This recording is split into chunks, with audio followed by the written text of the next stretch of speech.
A very good morning, students. Today we are going to start with chapter number 2, The Fortunate Peddler. Fortunate मतलब होता है भाग्यवान, जिसका भाग्य बहुत अच्छा होता है।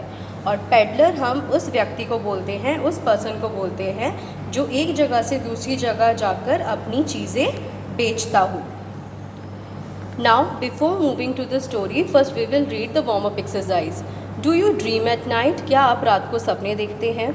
Sometime do you dream during the day too? क्या कभी कभी आप लोग दिन के समय भी सपना देखते हैं? What do you dream about? आप किस चीज़ के बारे में सपना देखते हैं या आप क्या सपना देखते हैं? Make a list of some things you have seen in your dreams and share it with the class. आप यहाँ पे एक लिस्ट बनाइए और आपने आज तक जो जो सपना देखा है, जो जो आपने ड्रीम देखा है, वो आप अपने फ्रेंड्स के साथ यहाँ पर शेयर कर सकते हैं। जैसे एक देखिए एग्जाम्पल है, I dreamed that I had a bear in my bedroom. मैंने सपना देखा कि मेरे बेडरूम में एक बियर है, एक भालू है। This is a popular English folk tale. It tell us about a peddler who believes in his dream. ये एक बहुत ही पॉपुलर फोक टेल है जिसमें एक पेडलर के बारे में बताया गया है जो अपने सपनों पर विश्वास करता था। 100 of years ago there lived a peddler in a place called Norfolk in England. 100 साल पहले की बात है, एक पेडलर था जो इंग्लैंड के नॉर्फॉक में रहता था। He went from one place to another selling things.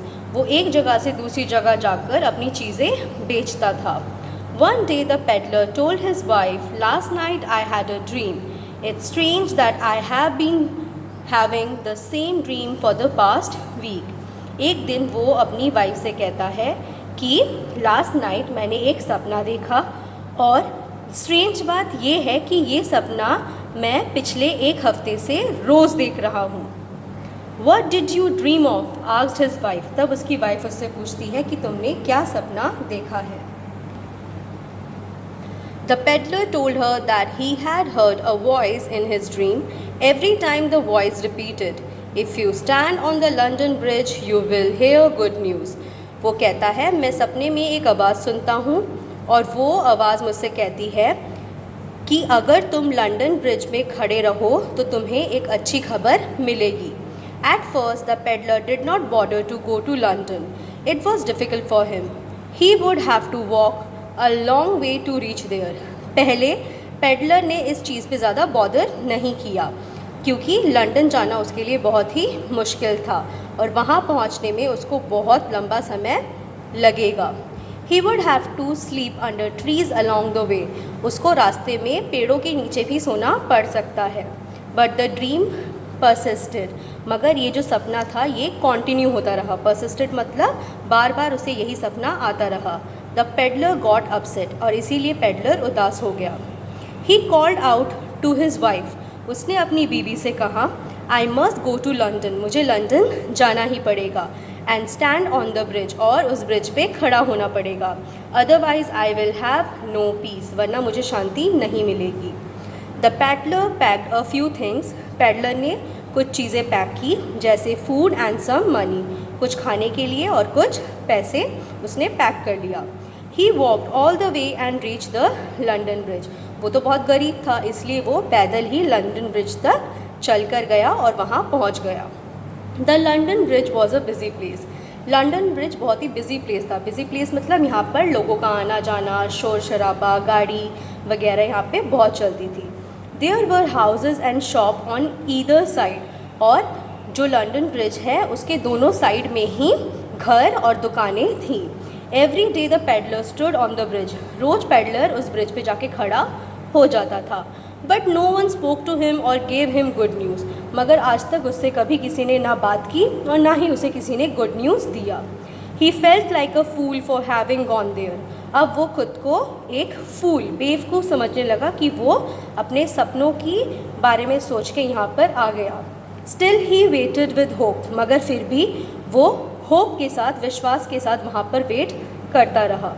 One day he had no food or money left. एक दिन ऐसा आया कि ना उसके पास खाना था और ना ही पैसे थे। He decided to return home. उसने सोचा कि अब मुझे घर चले जाना चाहिए। Just then a shopkeeper came out of his shop. और तभी एक शॉपकीपर अपने शॉप से बाहर आता है। Please tell me something, the shopkeeper inquired. तब उस शॉपकीपर ने उससे बोला, उससे इंक्वायरी की, उससे पूछा कि एक बात बताओगे। I have seen you here for so many days. मैं तुम्हें यहाँ कितने दिनों से देख रहा हूँ। यू डू नॉट बाय और सेल एनीथिंग। तुम ना ही कुछ खरीदते हो ना ही बेचते हो। Why do you stand hair. तो तुम यहाँ पर क्यों खड़े रहते हो। The peddler told him about his dream. तब पेडलर उसे अपने सपने के बारे में बताता है। The man started laughing. और ये सुन के वो जो शॉपकीपर था वो हंसने लगता है पेडलर के ऊपर। Never believe in dreams. तब वो जो शॉपकीपर था वो पेडलर से कहता है कि सपनों के ऊपर कभी विश्वास मत करना। I too keep dreaming, I too keep having a dream. मुझे भी बहुत दिनों से एक सपना आ रहा है। The voice in the dream insist that I must go to a place called Norfolk. मुझे उस सपने में एक आवाज़ आती है और उस वो जो आवाज़ है वो बार बार मुझे इंसिस्ट करती है, मतलब बार बार मुझे उकसाती है कि मुझे एक जगह है नॉरफॉक, वहाँ जाना चाहिए। I must find a peddler's house there. और मुझे वहाँ पे एक पेडलर का घर मिलेगा। If I dig under the oak tree in his garden. उसके गार्डन में जो ओक ट्री है, अगर उसमें मैं डिग करता हूँ, उसको मैं खोदता हूँ, आई विल फाइंड ट्रेजर। मुझे वहाँ पे ट्रेजर मिलेगा।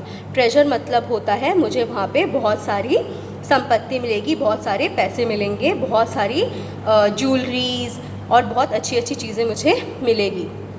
It's all nonsense. ये सब बेकार की बातें हैं। Even if I make the long journey to Norfolk, I am sure I will not find anything. मुझे पता है अगर मैं इतनी लंबी जर्नी करके नॉरफॉक गया भी मुझे कुछ भी नहीं मिलेगा। So forget the dream and go home. इसीलिए सपना छोड़ो और अपने घर जाओ। On hearing this, the peddler hurried home to Norfolk. ये सुनते ही पेडलर जल्दी से अपने घर भाग गया, अपने घर पे चला गया जो नॉरफॉक में है। He went to his garden, then he began digging under the oak tree. और अपने गार्डन में जाके उसके घर में ही जो ओक ट्री था उसमें वो खोदने लगा, उसको डिग करने लगा, क्योंकि वही पेडलर था और उसके ही घर के ओक ट्री के नीचे ट्रेजर था, एक खजाने का बक्सा था। He soon found a chest full of gold coins. उसे तभी वहाँ पे एक चेस्ट मतलब एक डब्बा, एक स्ट्रॉन्ग बक्सा मिला जिसमें बहुत सारे गोल्ड कॉइन्स थे। He was no longer poor. अब वो गरीब नहीं था। He lived happily for the rest of his life. और वो उसने अपनी जो जीवन है, अपनी लाइफ है, उसको बहुत ही हैप्पीली स्पेंड किया। It is said that he had a statue made of himself with his pack on his back. ऐसा कहा जाता है कि उस पैडलर ने अपनी एक स्टैचू बनवाई थी जिसमें उसके पीठ पर एक पैक है। पैक मतलब एक बैग है, मतलब जिसमें वो अपना फूड और कुछ पैसे लेकर लंदन ब्रिज के लिए निकला था। उसने वैसा एक अपना स्टैचू बनाया था। The statue showed him walking towards the London bridge. और वो स्टैचू शो करती है कि वो लंदन ब्रिज तक वॉक करके गया था। The place where he had learn the good news. The place where he had heard the good news. जिस जगह पे जाके उसको वो गुड न्यूज़ मिली थी। Thank you so much for watching.